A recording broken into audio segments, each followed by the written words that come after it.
নমস্কার বন্ধুরা, আপনাদের সকলকে আরও একটি গুরুত্বপূর্ণ ভিডিওতে স্বাগত জানাই।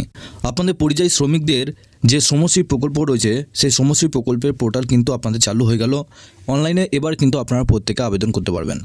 এই নিয়ে আপনাদের গুরুত্বপূর্ণ আপডেট দিল, কি জানানো হয়েছে এবং এই পোর্টালের মাধ্যমে কবে থেকে আপনারা আবেদন করতে পারবেন, যারা পর্যন্ত আবেদন করতে পারছেন না তারা কিভাবে আবেদন করবেন, সব কিছু তথ্য আপনাদেরকে এই ভিডিওটির মাধ্যমে সমস্ত কিছু ডিটেলসে জানাবো।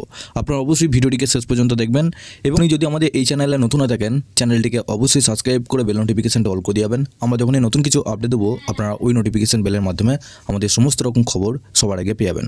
এখানে বলা হয়েছে, দেখুন, পরিযায়ী শ্রমিকদের জন্য শ্রমশ্রী প্রকল্পের পোর্টাল চালু হচ্ছে সোমবার থেকেই, জানিয়ে দিলেন শ্রমমন্ত্রী মলয় ঘটক। সোমবার 1 সেপ্টেম্বর থেকে চালু হচ্ছে শ্রমশ্রী পোর্টাল। সোমবার নবান্নে সাংবাদিক বৈঠকে এই ঘোষণা করলেন রাজ্যের শ্রমমন্ত্রী মলয় ঘটক।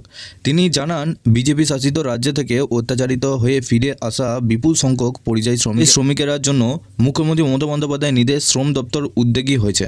শ্রমশ্রী মন্ত্রী বলেন, 21 আগস্ট থেকে অফলাইন পরিযায়ী শ্রমিকদের আবেদন গ্রহণ শুরু হয়েছিল। ইতিমধ্যে 20,000-এর বেশি আবেদন নথিভুক্ত হয়েছে। এখন থেকে এই সমস্ত আবেদন ধাপে ধাপে পোর্টালে আপলোড করা হবে। যারা অফলাইনে আবেদন করেছেন তাদের কোনো অসুবিধা হবে না। শ্রমিকেরা পোর্টালের মাধ্যমে অনলাইনে আবেদন জমা দিতে পারবেন এবং সেই আবেদনে অগ্রগতি সহজেই জানতে পারবেন। শ্রমমন্ত্রীর অভিযোগ, বিজেপি শাসিত একাধিক রাজ্যে বাংলা পরিযায়ী শ্রমিকদের ওপর হামলা, ভয় দেখানো এবং পুলিশি হয়রানির ঘটনা ক্রমশ বেড়ে চলেছে।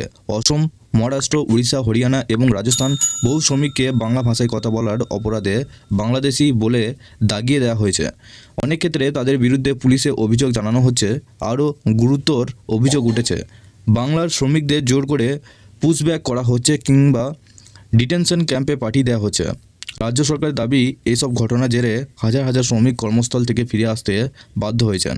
তাদের আর্থিক অনিশ্চয়তা ও কর্মসংস্থান সংকট কাটাতে বিশেষভাবে উদ্যোগী হয়েছে রাজ্য। পরিস্থিতিতে মুখ্যমন্ত্রী মমতা ঘোষণা করেছেন শ্রমশ্রী প্রকল্প। এই প্রকল্পের নাম নথিভুক্ত করলে যারা কাজ পাচ্ছেন না সেই সমস্ত পরিযায়ী শ্রমিককে আগামী 1 বছর প্রতি মাসে 5,000 টাকা করে আর্থিক সহায়তা দেবে রাজ্য সরকার।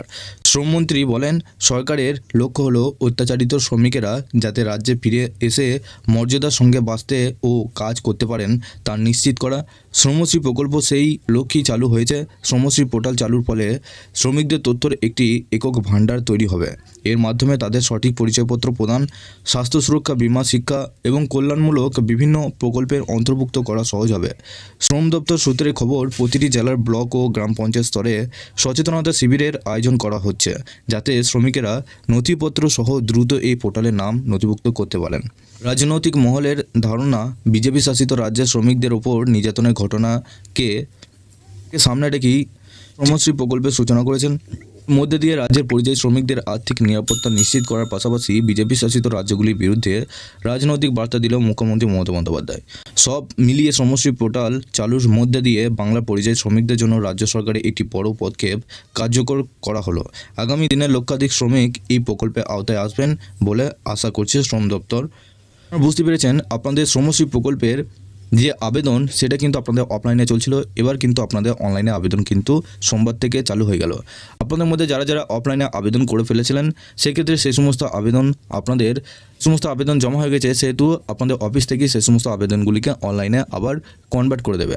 তো আপনাদের মধ্যে যারা এখনও পর্যন্ত আবেদন করতে পারেননি সেক্ষেত্রে আপনাদের অনলাইনের ব্যবস্থা আপনাদের চালু হয়ে গেল। আপনারা এবার অনলাইনের মাধ্যমে খুব সহজেই আবেদন করতে পারবেন। শ্রমশ্রী প্রকল্পটি নিয়ে আরও পরবর্তীকালে কোনো কিছু আপডেট এলে আপনাদেরকে অবশ্যই এই চ্যানেলটির মাধ্যমে সমস্ত আপডেট দিয়ে রাখবো। আপনারা অবশ্যই এই ভিডিও ডেসক্রিপশনে আমাদের একটি হোয়াটসঅ্যাপ গ্রুপ এবং টেলিগ্রাম গ্রুপের লিঙ্ক রয়েছে, ওখানে যুক্ত হয়ে যান। ওখান থেকেও আপনারা প্রত্যেকদিন সমস্ত রকম খবর সবার আগে পেয়ে যাবেন। সবার শেষে চ্যানেলে যদি নতুন হয়ে থাকেন চ্যানেলটিকে অবশ্যই সাবস্ক্রাইব করে বেল নোটিফিকেশনটা অল করে দিয়ে যাবেন। আমরা যখনই নতুন কিছু আপডেট দেবো আপনারা ওই নোটিফিকেশন বেলের মাধ্যমে আমাদের সমস্ত রকম খবর সবার আগে পেয়ে যাবেন।